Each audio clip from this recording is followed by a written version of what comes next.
आज हमारी फार्मास्यूटिकल की क्लास है जिसके अंदर आज हम पढ़ेंगे डिस्पेंसिंग एंड कंपाउंडिंग।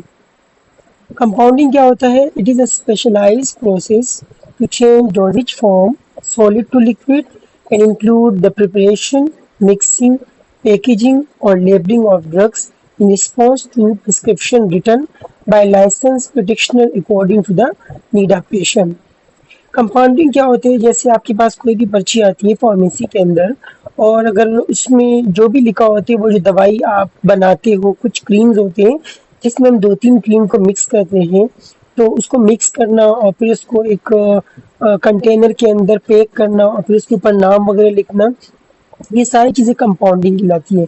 जैसे बहुत सारे हमारे पास अक्सर देखा होगा कि जो हमारे पास खारिश के लिए क्रीम्स हो गई या ज़ख्म के लिए हो गई, तो डॉक्टर उसमें एक फार्मूला लिखता है कि मतलब आप इसमें 2-3 क्रीमों को मिक्स करके एक क्रीम बना के पेशेंट को दे दो, तो ये कहलाते हैं हमारे पास कंपाउंडिंग।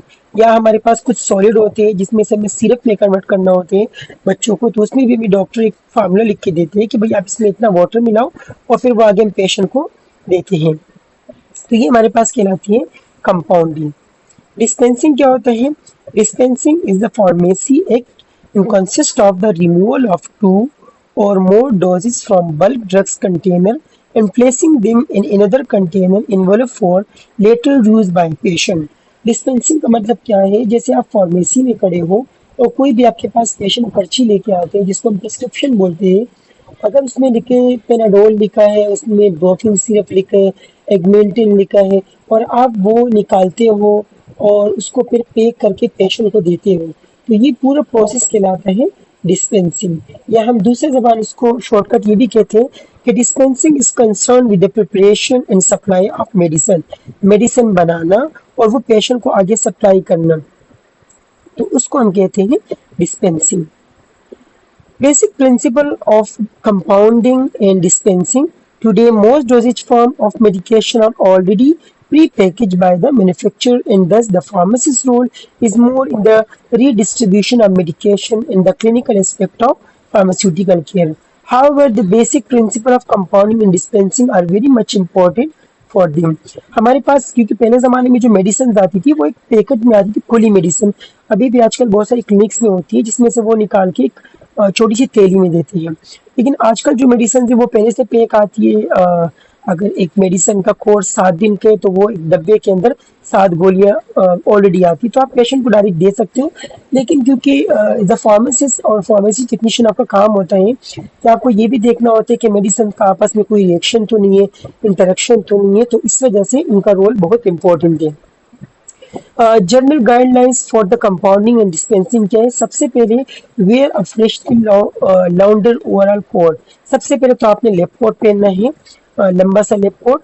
उसके बाद dispense bench equipment and container must be clean. अगर आप कोई कंपाउंडिंग कर रहे हो, कोई 2-3 क्रीमों को मिक्स कर रहे हो, तो जो बेंच है पहले उसको साफ कर दोगे, क्लीन कर दोगे।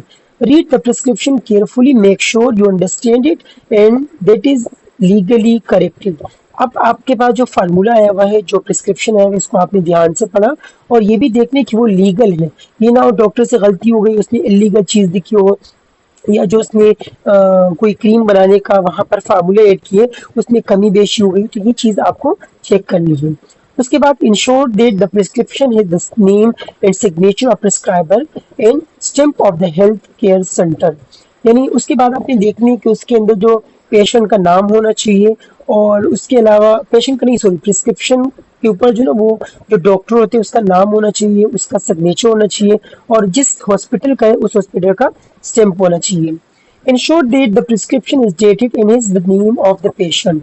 उसके बाद आपने देखनी कि उस प्रिस्क्रिप्शन के ऊपर डेट होना चाहिए और उस पेशेंट का नाम होना चाहिए। Confirm that there are no pharmaceutical और therapeutic incompatibility in the prescription. उसके बाद आपने देखना है कि उसमें कोई इनकम्पेबिलिटी तो नहीं है, यानी 2 ड्रग्स आपस में रिएक्शन तो नहीं कर रहे।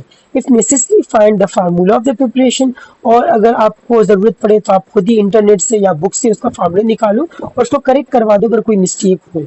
If you are not sure about correct method of preparation, refer to your practical notebook. अगर आपको नहीं लग रहा है कि भाई इसमें मुझे ये मेथड नहीं आ रहा, ये क्रीम किस तरह बनानी है, ये कंपाउंडिंग कैसे करनी है, तो आप अपना प्रैक्टिकल बुक निकालो और वहां से मेथड देख लो। Select and weight the correct ingredient, जो भी आप क्रीम्स बना रहे हो उसमें जो आप इंग्रेडिएंट यूज कर रहे हो उसका करेक्ट वेट करो। Always return the ingredient back to their place. अच्छा, जो भी आपने, अगर आपके पास एक शेल्फ के अंदर बहुत सारे क्रीम्स रखे हुए, तो जो आप मिक्स कर रहे हो तो उसके बाद उसको अपनी ऐसा जगह पे रखो। Balance must be tare before use. ये जो आप जिस तराजू के ऊपर इसको नापो के बैलेंस करो, तो पहले इसको टेयर ऑफ करो, यानी अगर उसके ऊपर कोई कागज का वेट आ रहा है या उस प्लास्टिक के डब्बे का वेट आए तो उसको आप टेयर ऑफ करोगे। Balance must be place in air freeze place. आप बैलेंस को ऐसी जगह रखोगे जहां पर एयर हो, एयर फ्री स्पेस हो, यानी हवा वगैरह ना हो जो स्क्रीन वगैरह को उड़ा दी, यानी पंखा बंद कर दोगे आप। उसके अलावा never weigh less than minimum और more than maximum weight declare on the balance. ना बहुत ज्यादा वेट रखोगे उस पर, ना बहुत कम वेट रखोगे। Collect the correct container enclosure. उसके बाद आपको जिसमें वो क्रीम डालनी है, जो दवाई डालनी है, उसका आप कंटेनर उठाओगे, जो बोतल जो होगा या जो डब्बा वगैरह होगा। Look up the storage condition for the preparation. उसके बाद आप उसका स्टोरेज कंडीशन देखोगे और उसके ऊपर लिख दोगे कि भाई आपने इस क्रीम को इस टेम्परेचर पे रखना है। उसके साथ साथ write the main label in collect any special label that are required. उसके ऊपर फिर आप लेबल लगा दोगे, और अगर कोई स्पेशल लेबल लगाने हैं, जैसे बच्चों के फोन से दूर रखो या सिर्फ बाहर के लिए यूज करने के लिए, तो वो चीज़ भी आप उसमें मेंशन करोगे। Check the label and fix them to container. आपने लेबल चेक किया फिर इसको कंटेनर के ऊपर फिक्स कर दिया। Pack the preparation in switchable container. फिर आप जो प्रिपरेशन आपकी बनाई उसको कंटेनर में डाला। Check the finish preparation. सब कुछ करने के बाद लास्ट में एक दफा दोबारा चेक किया कि मैंने क्रीम वगैरह सही से पैक हुई, वो जो आपके पास बॉक्स है वो लीक वगैरह तो नहीं है। Take the container switchable box and write the patient name and address. उसके बाद आप उसको जिस थैली में डालोगे या जिस लिफाफे के अंदर डालोगे तो उस पर पेशेंट का नाम लिख दोगे और एड्रेस लिख दोगे। Make the appropriate record in your register. और जो आपके फार्मेसी से मेडिसिन जा रहे हैं तो उसको अपने रजिस्टर में मेंशन कर दोगे या कंप्यूटर में मेंशन कर दोगे। Record must be kept for minimum 2 years according to the law. और वो जो रिकॉर्ड आपने रखा हुआ है पेशेंट का, वो कम से कम आपने 2 साल तक रखना है।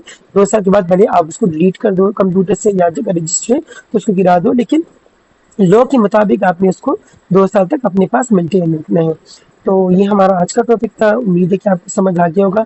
बाकी इससे रिलेटेड कोई भी क्वेश्चन है तो आप लोग पूछ सकते हो। ओके स्टूडेंट, अल्लाह हाफिज़।